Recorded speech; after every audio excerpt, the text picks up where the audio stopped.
Good evening everyone. Welcome to Biotech Sapiens. आज के इस वीडियो के अंदर हम जो CUT-PG बायोकेमिस्ट्री एक्ट 2024 उसके जो क्वेश्चंस हैं उसको डिस्कस करेंगे। ठीक है, तो 24 के क्वेश्चंस को हम आपका डिस्कस करते हैं।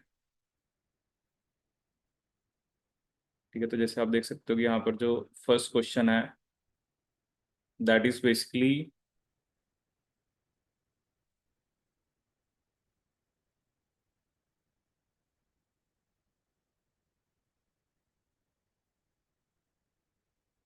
a series of overlapping clones defining an uninterrupted section of a genome।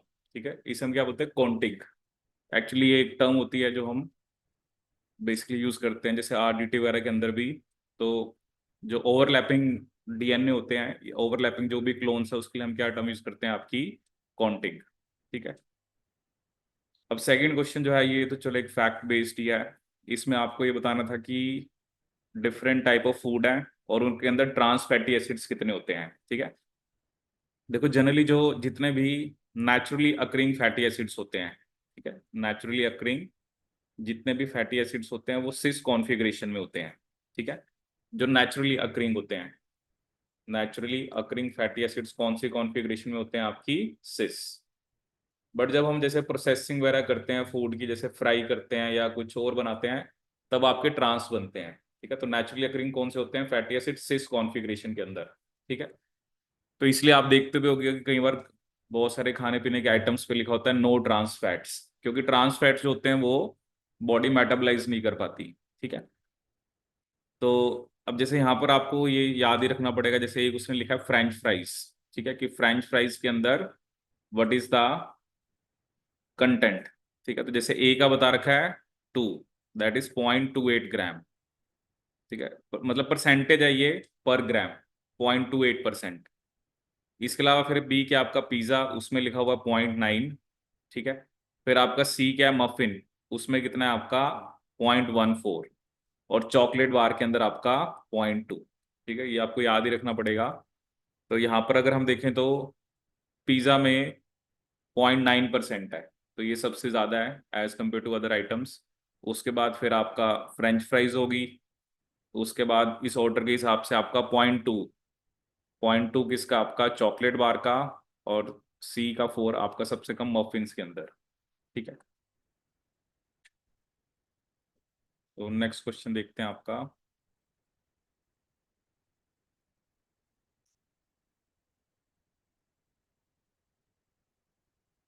ठीक है, तो नेक्स्ट क्वेश्चन है आपके सामने यहाँ पर।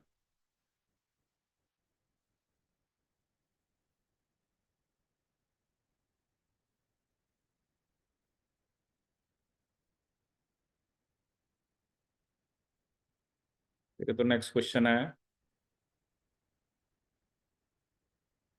Read the following statements carefully. यहाँ पर आपको कुछ स्टेटमेंट्स गिवन है। पहली स्टेटमेंट क्या है कि ultra centrifugation separates molecules on the based on there density. ठीक है, तो ये सही है। Gel electrophoresis separate molecules based on mobility in an electric field. ठीक है, इलेक्ट्रोफोरेसिस तो बेसिकली टर्म ही उसी के लिए होती है कि हम एक इलेक्ट्रिक फील्ड अप्लाई करते हैं। Gel filtration separates molecules based on their size, ये जो जिसको हमने पढ़ा भी था, मॉलिक्यूलर एक्सक्लूजन क्रोमेटोग्राफी बोलते हैं हम। तो तीनों स्टेटमेंट सही हैं। बट जो फोर्थ स्टेटमेंट है वो क्या थी आपकी कि NMR सेपरेट्स। देखो NMR जो है वो एक सेपरेशन टेक्निक नहीं है। NMR से आप किसी भी, जैसे कोई स्ट्रक्चर होता है, जैसे कोई केमिस्ट्री के अंदर मान लो कोई इथाइल एल्कोहल है या आपका कोई जैसे इथेनॉल जिसे बेसिकली हम बोलते हैं, हमें उनका स्ट्रक्चर एल्यूसिडेट करना है। NMR is not a separation technique. NMR से जैसे आप प्रोटीन का स्ट्रक्चर डिटरमाइन करते हो, ठीक है, या केमिस्ट्री के अंदर किसी केमिकल के बारे में, जैसे इसमें हाइड्रोजन स्पेक्ट्रम होता है, कार्बन स्पेक्ट्रम होता है, ये आपने केमिस्ट्री में पढ़ा होगा। So NMR is for determination of structure. ये स्ट्रक्चर डेटर्मिनेशन की टेक्निक है, ना कि ये एक सेपरेशन टेक्निक है। ठीक है, चलिए नेक्स्ट देखते हैं इसमें आपका।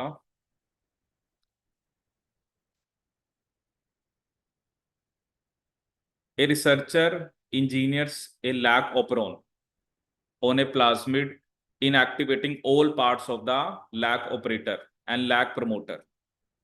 replacing them with a binding site for a lax A repressor and a promoter regulated by lax A।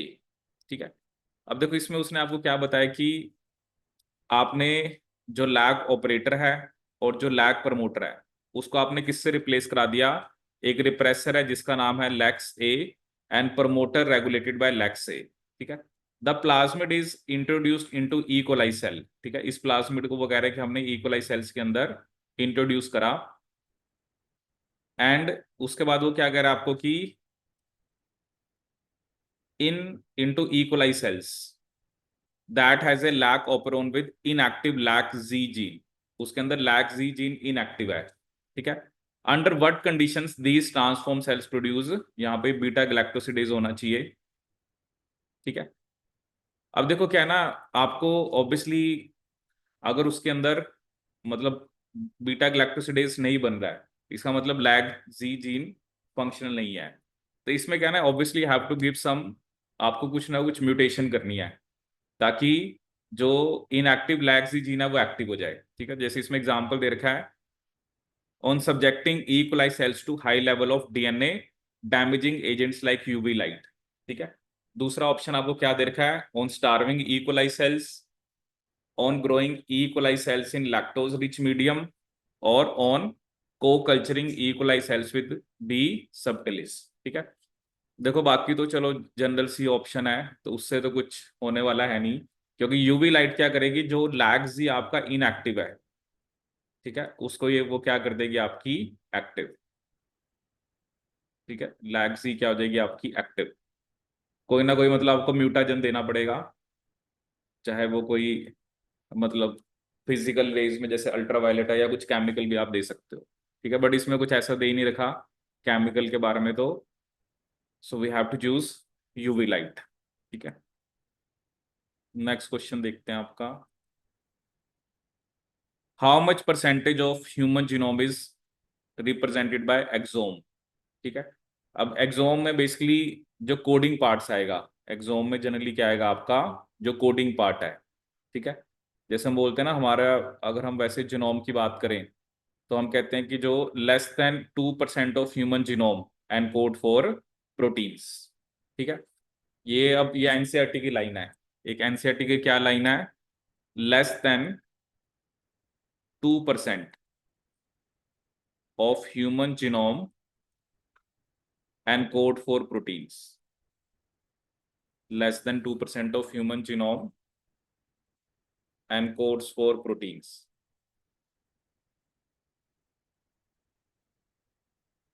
तो देखो इसका ऑटोमेटिकली क्या आंसर बन जाएगा आपका 1, क्या आंसर बन जाएगा आपका 1।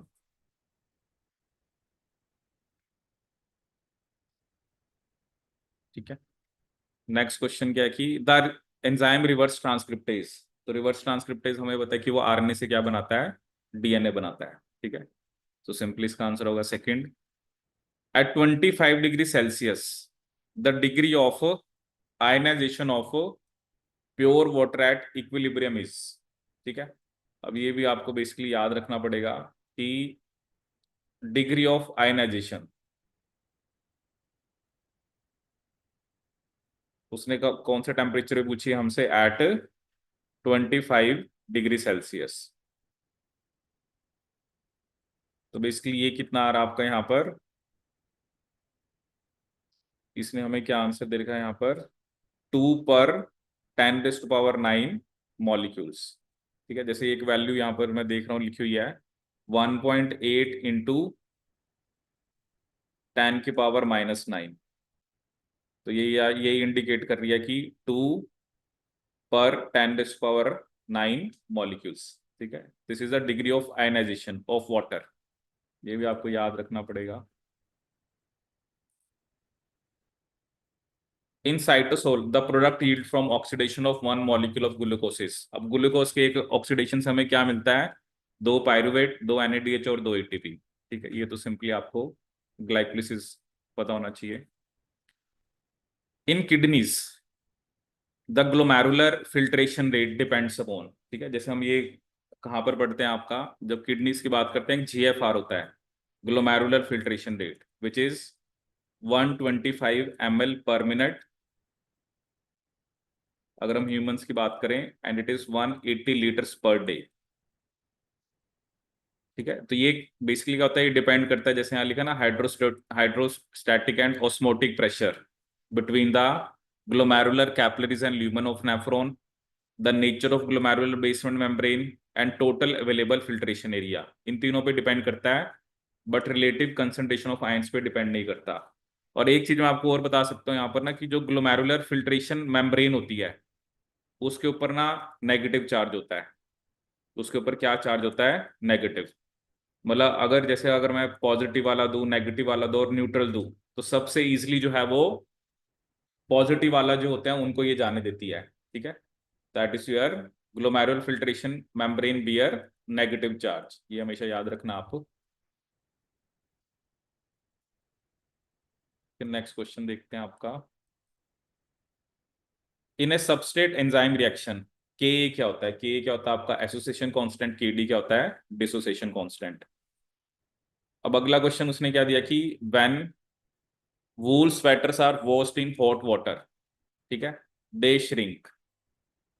इन contrast when silk clothes are washed they do not shrink when washed under the same condition. ठीक है, अब देखो कोई भी चीज अगर श्रिंक हो रही है, जैसे अब ऑब्वियसली अगर प्रोटीन्स के बना हुआ है, तो हमें पता है कि जो अल्फा हेलिक्स होता है वो कॉम्पैक्ट स्ट्रक्चर होता है, और बीटा शीट कैसा होता है आपका? Extended structure. क्योंकि अल्फा हेलिक्स में हमने पढ़ा था कि जो एक अमीनो एसिड है वो लेंथ कंट्रीब्यूट करता है आपकी 1.5 angstrom. But in case of beta sheet वो डिपेंड करता है पैरेलल या एंटी पैरेलल है। तो जैसे एंटी पैरेलल के लिए 3.5 था, और पैरेलल के लिए था 3.25 एंगस्ट्रॉम। अब जो ये बी लिखा या बीटा लिखा था, beta woollen polypeptide chains are converted to a native alpha helical conformation. तो ये सही है, क्योंकि वूल वाले तभी श्रिंक कर रहे हैं। ठीक है, the structure of silk beta sheet, ये बीटा होगा यहाँ पे ना, क्योंकि सिल्क जो होता है, सिल्क फिब्रियोन हमने पढ़ा था, उसमें बीटा शीट ही होती हैं, तो वो ज्यादा स्टेबल होता है। ये सही है। The beta woollen polypeptide chains remain in their native conformation, नहीं, क्योंकि चेंज हुआ है ना, तभी तो वो श्रिंक हुई है। और जो स्ट्रक्चर है वो सिल्क बीटा शीट्स का कम स्टेबल है, लेकिन ज्यादा स्टेबल है ना, तभी तो वो श्रिंक नहीं करा। श्रिंक करने का मतलब क्या है कि क्योंकि प्रोटीन के बना हुआ है ना, सिल्क फिब्रोन हमने बात करी थी, तो ऑब्वियसली आपको पता होना चाहिए कि अल्फा हेलिक्स जो होता है वो कॉम्पैक्ट होता है, और बीटा शीट कैसा होता है आपका? एक एक्सटेंडेड स्ट्रक्चर होता है। ठीक है, नेक्स्ट क्वेश्चन देखते हैं आपका। अब यहाँ पर ये कुछ आपको कैटेगरी दे रखी है और मैच करना था। ठीक है, जैसे इसमें आपको बता रखा है फैटी एसिड, अब oleic acid is a fatty acid, तो ए का 4 होना चाहिए। ठीक है, फिनॉल, प्रिनोल लिपिड्स, प्रिनोल लिपिड्स, जैसे उसका क्या नाम बता रखा आपको? फेरेनसोल। ठीक है, ये भी आपको इसमें याद रखना है।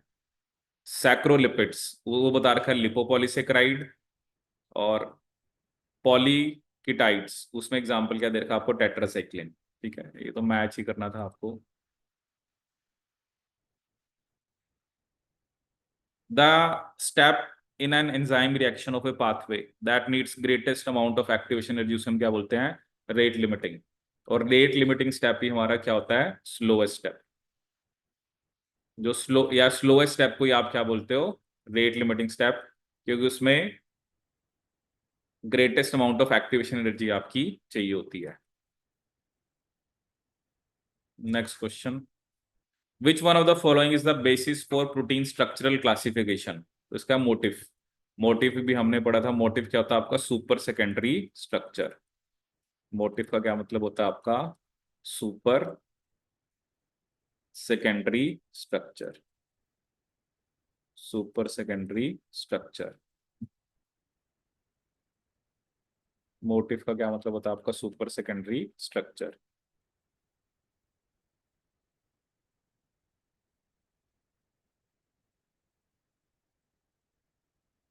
ये मोटिव क्या होता है आपका? Super secondary structure.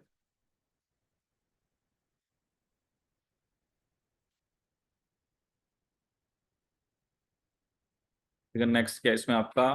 एक कैलोरी कितने जूल्स के इक्वल होते हैं? तो उसका क्या आंसर होगा? 4.9 1,8 joules. Phosphatidyl choline and phosphatidyl serine are example of glycerophospholipids. ये सब्सटेंस जो इलेक्ट्रॉन्स को रिसीव करता है, ठीक है, उसे हम सिंपली क्या बोलेंगे, इलेक्ट्रॉन एक्सेप्टर। जो रिसीव करता है ऑब्वियसली उसकी रिडक्शन हो रही है, जो डोनेट करता है उसकी ऑक्सीडेशन हो रही है। विटामिन D3 का दूसरा नाम क्या आपका, कॉलीकैल्सिफेरोल। 4 हाइड्रोक्सीप्रोलिन, ये एक नॉन स्टैंडर्ड अमीनो एसिड है, क्योंकि जैसे ये जनरली आपको देखने को मिलता है कॉलेजन के अंदर, ठीक है, वहां पर आपको हाइड्रोक्सीप्रोलिन देखने को मिलता है। And human condition of acid base disturbance with high hydrogen ions in the blood is cold. ठीक है, अब ये जैसे एक डेफिनेशन है जिसे ये क्या बोल रहा है, एसिडीमिया। इसमें क्या होता है कि there is too much acid in the blood.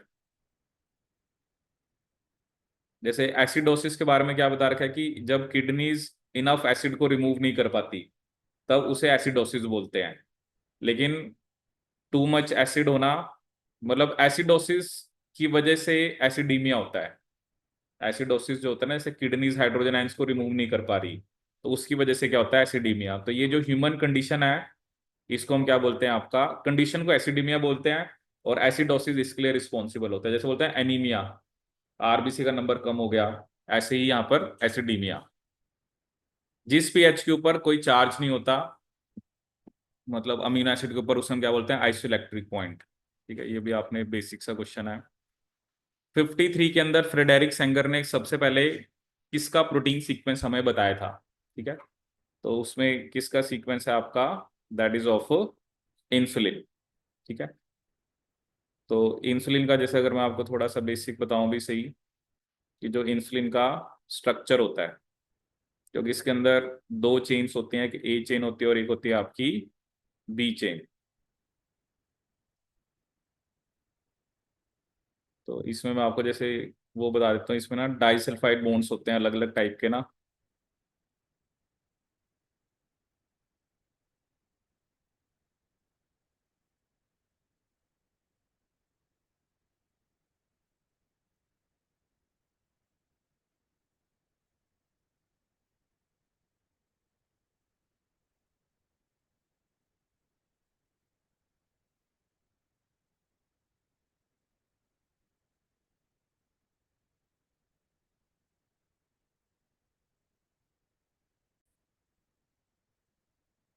तो बेसिकली इंसुलिन के अंदर हम क्या बताते हैं, एक ए चेन होती है और एक आपकी बी चेन। ए चेन में जो नंबर ऑफ अमीनो एसिड्स होते हैं दे आर 21। ठीक है, और बी चेन में होते हैं आपके 30। ठीक है, अब बेसिकली यहाँ पर देखा जाए तो मेन आप जैसे डाइसल्फाइड बॉन्ड्स आपको याद रखने हैं, कि डाइसल्फाइड बॉन्ड्स कहाँ कहाँ पर होते हैं। जैसे अगर हम ए चेन की बात करें, तो ए चेन के अंदर मतलब ऑब्वियसली डाइसल्फाइड बॉन्ड तो 16 कौन बनाता है आपका, सिस्टीन। तो C6 और C11 ये मतलब ए चेन के हैं, तो इसको हम बोलेंगे क्या, इंट्रा। मतलब एक ही चेन के अंदर है। बाकी जो दोनों होते हैं, एक होता है आपका C7 और C7 of A chain and C7 of B chain, मतलब 16 सेवन्थ पोजीशन पे होता है। ठीक है, या A7 B7 आप लिख लो, कंफ्यूज नहीं हो गए, क्योंकि 16 मत लिखो ना। आप इसको ऐसे लिख लो कि जैसे A6 A11। ठीक है, ऐसे ही दूसरा मैंने आपको क्या बताया, A7 B7 और A20 B19। तो पहले वाला जो है, एक इंट्रा चेन होता है, दो इंटर चेन होते हैं। एक डाइसल्फाइड बॉन्ड कैसा है, one disulphide bond is intra chain, और दो डाइसल्फाइड बॉन्ड कैसे होते हैं आपके, इंटर चेन। Inter chain. ठीक है, नेक्स्ट क्वेश्चन देखते हैं आपका। Basically Avogadro number simply 6.022 into 10⁻23। Simple question है। अब यहाँ पर भी आपको एक प्रोटीन के नाम बता रखे और उनका मॉलिक्यूलर वेट पूछा हुआ है। तो इसमें क्या होता है ना, जो बीटा गैलेक्टोसिडेज है, जैसे इसका सबसे ज्यादा होता है, मतलब इसका आपको सबसे ज्यादा देखने को मिलेगा। तो ए का क्या होगा आपका 116.25, बी का बता रखा है 66.2, सी का बता रखा है आपको 45, और लाइसोजाइम का बता रखा है 14.4। ये भी आपको याद ही रखना पड़ेगा, that is in kilo Dalton's.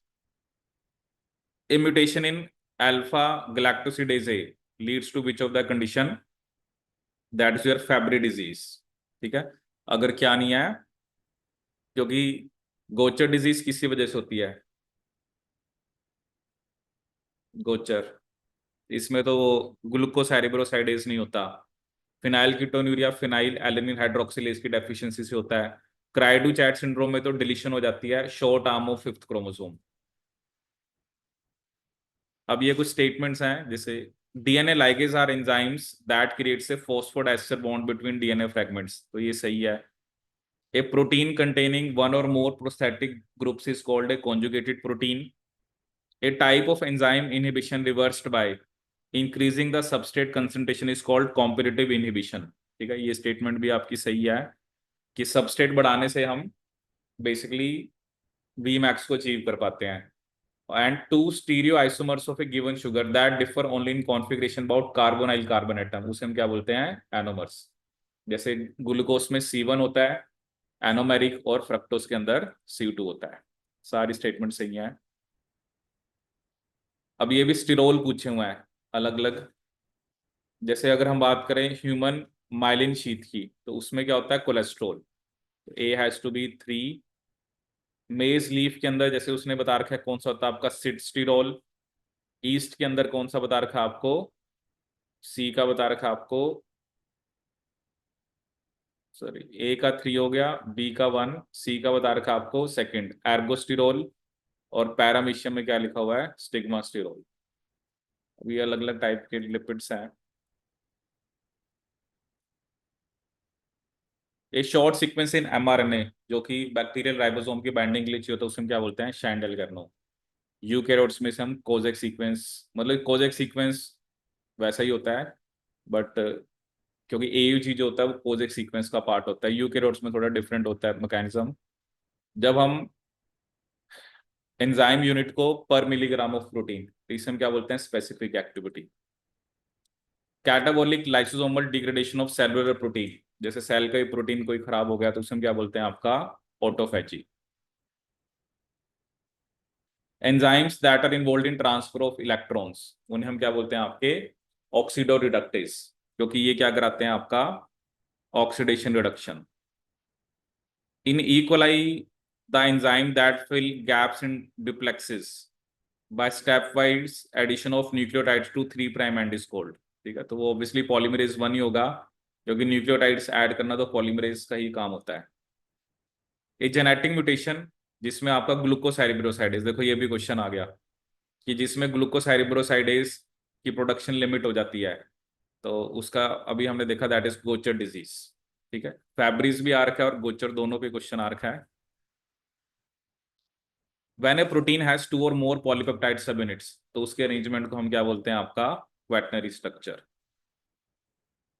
इनमें से कौन सी पीएच आपकी लोएस्ट होगी? It has to be pH 1, क्योंकि जीरो तो होती नहीं ना, मतलब पीएच जो होता है वो आपका 1 का मतलब है कि उसमें सबसे ज्यादा हाइड्रोजन आयंस है। मोस्ट अबंडेंट मोनोसेक्राइड, अब देखो इसमें माल्टोज, लैक्टोज, ये तो डाइसेक्राइड्स हैं, और एमाइलोज तो आपका पार्ट होता है स्टार्च का, तो glucose is the most abundant monosaccharide. अब ये एक टर्म है hyponatremia, is a condition where the concentration of following ion decreases below normal level in plasma, तो वो क्या है? सोडियम, इसके अंदर सोडियम का लेवल कम हो जाता है, hyponatremia. Which of the following statements are correct? Some types of lipid play critical roles as cofactor signals, जैसे एक हम बात करते हैं PIP2 की, उसकी जब डिग्रेडेशन होती है तो उससे IP3 और डैग बनता है, जिसका सिग्नलिंग में रोल आता है। PIP2, IP3 plus DAG, both IP3 and DAG are your second messenger. Prostaglandins arachidonic acid से बनते हैं, ये स्टेटमेंट भी सही है। Steroid hormones are derivative of sterol, और जैसे हम बोलते हैं कि जो विटामिन बी और सी होते हैं वो वाटर सॉल्युबल होते हैं, बट जो ए डी ई के वो क्या होते हैं आपके फैट सॉल्युबल। तो ये स्टेटमेंट भी आपकी करेक्ट है। नेक्स्ट क्वेश्चन देखते हैं, इनमें से हाईएस्ट हीट ऑफ वेपराइजेशन किसका होगा?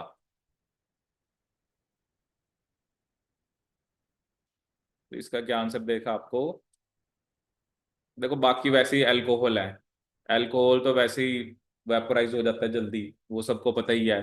तो वाटर ही होगा जिसका हाईएस्ट हीट ऑफ वेपराइजेशन होगा। ये डीएनए और amino acid sequence consisting of the residues that most commonly occur at each position in a set of similar sequences। ठीक है, ये तो consensus sequence होना चाहिए, पता नहीं क्या लिखा। और ये तो consensus होना चाहिए इसका आंसर, क्योंकि बाकी तो कोई नाम होता नहीं ऐसा। देखना इसमें क्या consensus ही दे रखा है ना, बाय चांस इसमें consensus sequence ही होता है ना। अब जैसे ये पूछ रहा है कि कौन सा ग्रुप किस में होता है। अब एक तरह का हाइड्रोक्सिल कार्बोक्सिल अमीनो फॉस्फेट। अब फॉस्फेट तो जैसे हम बोलते हैं डीएनए के अंदर, तो D has to be one. ठीक है, कार्बोक्सी अमीनो ग्रुप की हम बात किस में करते हैं आपके प्रोटीन्स के अंदर। ठीक है, कार्बोक्सिल इसने बता रखा है आपको, बी का क्या बता रखा है, फैटी एसिड्स। और हाइड्रोक्सिल क्या बता रखा है आपका, पोलर। ठीक है, how much protein content makes an E coli cell in terms of the percentage of total weight of the cell. तो ये अब की मतलब ई कोलाई के अंदर जो सेल है उसका जितना भी वेट है उसमें प्रोटीन कितने परसेंट है, तो वो 15% है आपका। ये भी फैक्ट आपको याद रखना पड़ेगा। Immune system, immune cells that ingest large particles. ठीक है, जब भी हम फैगोसिटिक सेल्स की बात करते हैं, मोनोसाइट्स, मैक्रोफेजिस और न्यूट्रोफिल्स, तो इसका सिंपली क्या आंसर है, macrophages. A spatial or spatial arrangement of substituent groups that are free to assume different positions in a space without breaking any bonds is called conformation। ठीक है, the amount of total energy of a system that can do work at constant temperature and pressure is called free energy। ठीक है, इनमें से what which of the following is the main cause of liver failure? So that is viral hepatitis। जैसे hepatitis अलग अलग type के होते हैं, जैसे उसमें से मेनली हम हेपेटाइटिस बी की बात करते हैं। अब देखो यहाँ पर भी वैसे सही आ गया, a metabolic condition in which capacity of blood body to buffer OH is diminished is called alkalosis.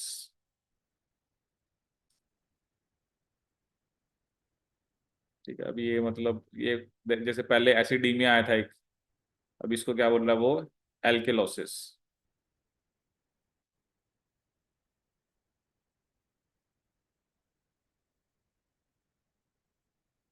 इसमें ज्यादा एल्कली होता है। जैसे नॉर्मल हमें पता है कि नॉर्मल ब्लड की पीएच कितनी होती है, 7.4, बट इसमें आपको ज्यादा देखने को मिलेगी। Substrate concentration at which an enzyme catalyzed reaction proceeds at one half of velocity, that is Vmax by 2 से हम क्या बोलते हैं, Km। Which of the following is a disease caused by defect in the enzymes necessary for heme synthesis? जैसे वही ना, ये तो नाम से पता लग जाना चाहिए, जब भी हीम की बात करते हैं उसमें पोरफायरिन रिंग होती है, तो इसको हम क्या बोलेंगे, porphyria. Pair of stereo isomers that are not mirror images of each other, उसे हम क्या बोलते हैं, डायस्टीरियोमर्स। वैरफेरिन, वैरफेरिन एक एंटीकोगुलेंट होता है, वैरफेरिन ये याद रखना आप, anticoagulant. A patient presents herself with stunted growth, web like neck and absence of x chromosome. तो इसका मतलब ये कौन सा सिंड्रोम है, क्योंकि डाउन सिंड्रोम में होती है ट्राइसोमी ऑफ 21st पोजीशन, इसमें हम क्या लिखते हैं 44+XO, ये सिर्फ फीमेल में होता है। क्लीन फिल्टर सिंड्रोम में 44+XXY, एक एक्स क्रोमोसोम एक्स्ट्रा होता है, ट्राइसोमी। और ये तो मैंने आपको बताया इसकी deletion of short arm of 5th chromosome. Deletion in या deletion of short arm of fifth chromosome.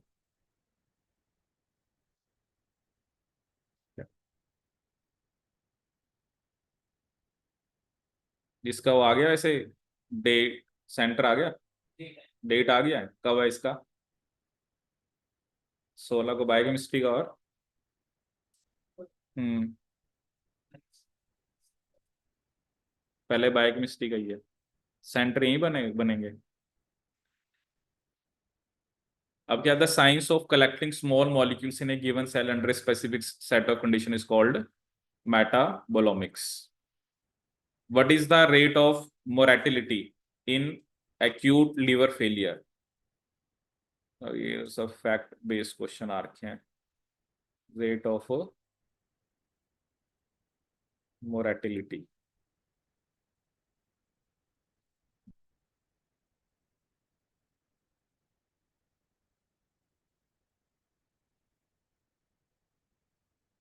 ये देखना पड़ेगा, कई जगह ये शायद ये कम ज्यादा भी देखने को मिल रहा है। जैसे एक जगह ये भी लिखा रहा है अराउंड 60%, फिर 60 to 70 भी बन सकता है, मतलब अप टू 90 लिखा हुआ है, अप टू में तो। enzymes that play two distinct roles, at least one of which is catalytic, the other may be catalytic, regulatory और structure, उन्हें हम क्या बोलते हैं? Moon lighting. ठीक है, बाकी तो ऐसे ना, म्यूटेजिस, आपके पॉलीमरेजिस, पैरालॉग। पैरालॉग तो हम इवोल्यूशन में टर्म यूज करते हैं, ortholog, paralog. From the evolutionary stand point extreme thermophiles are more closely related with, देखो ये एक्सट्रीम थर्मोफाइल्स आर्की बैक्टीरिया में आते हैं, तो I have to look for that, जो आर्की बैक्टीरिया में आता हो तो वो मिथानोजेंस है, जो कि साइनो बैक्टीरिया ट्रू बैक्टीरिया है। बाकी फंगस तो चलो अलग ही होगी। अब ये एक मैच था, hyperkalemia, hypercapnia, sudoriferous gland and Sertoli cells. Sertoli cells की जब हम बात करते हैं, ये स्पर्मेटोजेनेसिस, क्योंकि ये नरिशमेंट देते हैं, तो डी का 3 होना चाहिए, और देखो डी का 3 एक ही ऑप्शन में था। हाइपर कैलीमिया में वो कह रहा है जैसे पोटेशियम ज्यादा है। हाइपर कैप्निया में क्या कह रहा है कि बेसिकली आपका दिखा रहा है CO2 लेवल से रिलेट कर रखा है। और सूडीफेरस ग्लैंड की बात हम करेंगे स्वेट ग्लैंड से related. An antigenic determinant to which a given antibody binds is called epitope, उसे हम क्या बोलते हैं? Epitope. Albinism is a genetic disorder associated with skin. From the following data the correct pH value of sea water. अब हमें क्या बता रखिए, ये 7.8 सी वाटर।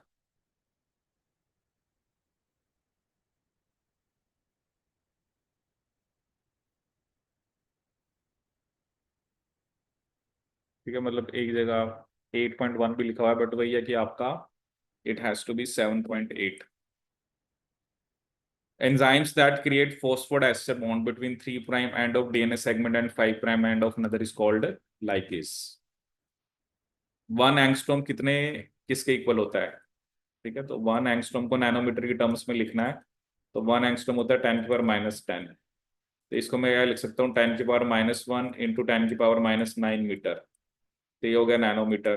तो कितना बन गया? 0.1 nanometer. Next question, sulphur bacteria are example of lithotrophs, ये किस में आते हैं? आपके लिथोट्रॉप्स में। Human acute liver failure can be due to, ठीक है।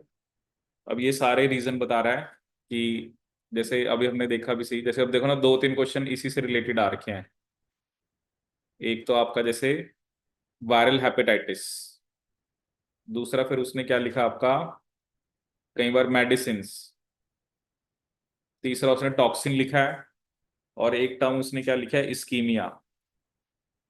इस्कीमिया क्या लिखा हुआ है कि जिसमें आपकी मतलब कुछ ब्लड सप्लाई से रिलेटेड होता है, ये रिड्यूस ब्लड फ्लो, मतलब कि जो जितना ब्लड मिलना चाहिए उतना ब्लड नहीं मिल रहा है, नॉर्मल अमाउंट से कम ब्लड फ्लो है, तो उसे हम क्या बोलते हैं? आपका इस्कीमिया। तो सारे दे रखे हैं इन्होंने इसके अंदर। A substance that can act as either acid और बेस, एम्फोलाइट। जैसे अमीनो एसिड जो होते हैं उनमें COH ग्रुप और NH2 दोनों होते हैं, तो वो एम्फोलाइट की तरह बिहेव करते हैं। In 2014, scientists from Scripps Research Institute, California, announced the development of a six-base DNA. A new base pair that they added to the standard bases was called XY. उन्होंने उसको क्या बोला था? XY. Among the following liver function test, क्या पूछा उसने कि इनमें से कौन सा टेस्ट जो है वो which one indicates the hepatocellular damage. ठीक है, तो यहाँ पे क्या बताया, एक AST।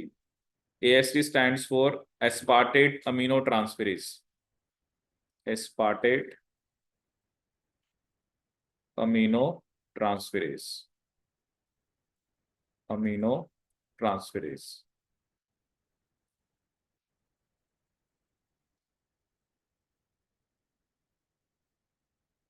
Among the following enzymes, which one has the highest turnover number? तो उसका क्या आंसर दिखेगा आपको? Catalyst.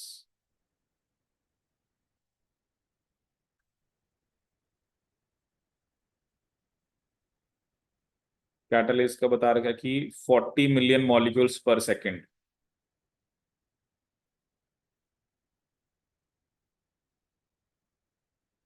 well can be as high as।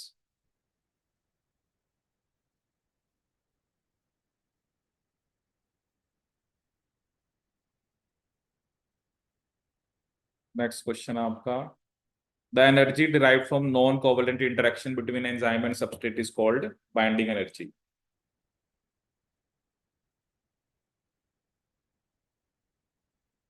अब ये क्या बता रखा था, cause of increase gamma glutamyl transferase in human serum can be due to. अब ये तो वही शो करना, मतलब ये इन्होंने ना लीवर पे ज्यादा क्वेश्चन डाल रखे हैं या लीवर टेस्ट से रिलेटेड, जैसे alcoholism, hepatitis, pancreatitis, liver metastasis.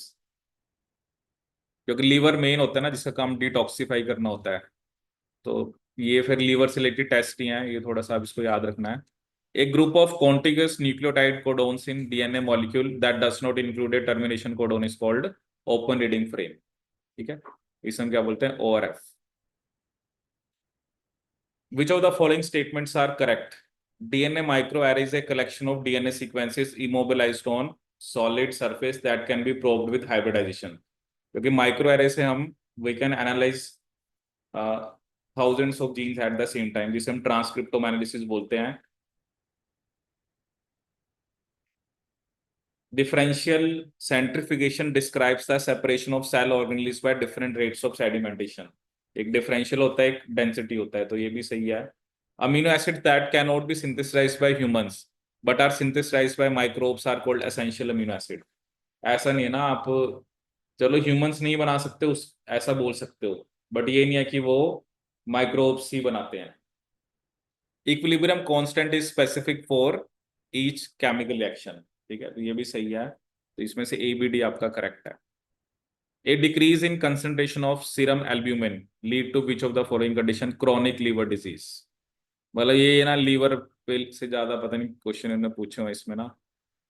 Hungary bone syndrome is associated with, that is your hyperparathyroidism. ठीक है, एक्चुअली जो पैरा एक्चुअली हम दो टाइप के जैसे हॉर्मोन्स की बात करते हैं, एक होता है आपका पैराथायरॉयड और एक होता है थायरो कैल्सिटोनिन। तो जो पैराथायरॉयड हार्मोन होता है वो क्या करता है? पैराथायरॉयड हार्मोन का क्या फंक्शन होता है?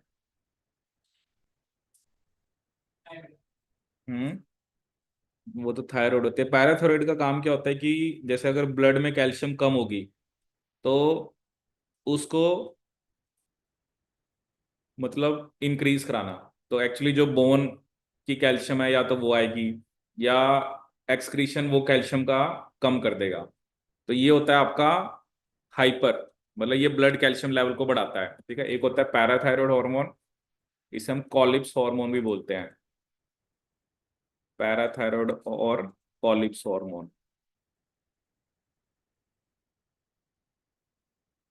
ये होता है हाइपर कैल्सेमिक, ये ब्लड कैल्शियम लेवल को इंक्रीज करता है, हाइपर कैल्सेमिक।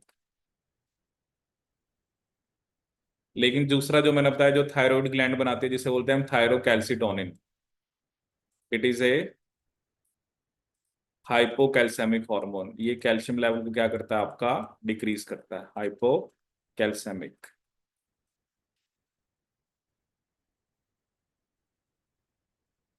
नेक्स्ट क्वेश्चन देखते हैं। अब यहाँ पर भी मैच है, सोडियम कैल्शियम पोटेशियम क्लोराइड। जैसे क्लोराइड हम कहाँ पढ़ते हैं, सिस्टिक फाइब्रोसिस, इसमें क्लोराइड चैनल में प्रॉब्लम होती है, तो डी का होना चाहिए 3। अब वो भी देखो आप सिर्फ एक ही ऑप्शन में है।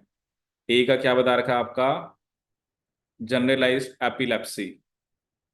बी का बता रखा है आपका पॉलीसिस्टिक किडनी। और सी का बता रखा है डोमिनेंट डेफनेस।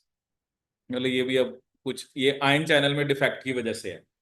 जैसे क्लोराइड चैनल तो हमने पढ़ा हुआ है सिस्टिक फाइब्रोसिस, देखो उसी से वैसे तो क्वेश्चन हो रहा है, बट बाकी भी बताऊं कि सोडियम चैनल में प्रॉब्लम होने की वजह से उसने क्या लिखा है, जनरलाइज्ड एपिलेप्सी। कैल्शियम चैनल में प्रॉब्लम की वजह से आपका पॉलीसिस्टिक किडनी। और क्लोराइड में प्रॉब्लम की वजह से सिस्टिक फाइब्रोसिस जो हमने पढ़ा। और पोटेशियम की डेफिशिएंसी से डोमिनेंट डेफनेस। तो ये आपके क्वेश्चंस हैं जो कि आए थे आपके CUTPG 20, जो 4 का एग्जाम था। थोड़ा सा है कि थोड़ा बायोकेमिस्ट्री में ना थोड़ा मेडिकल एस्पेक्ट इसने पूछा हुआ है, जैसे लीवर से रिलेटेड थोड़ा बहुत आपको टेस्ट के बारे में पता होना चाहिए। बाकी तो चलो क्वेश्चन इतने डिफिकल्ट नहीं थे, सिंपल ही आए। ठीक है, तो this is all about CUTPG biochemistry questions. So thank you so much.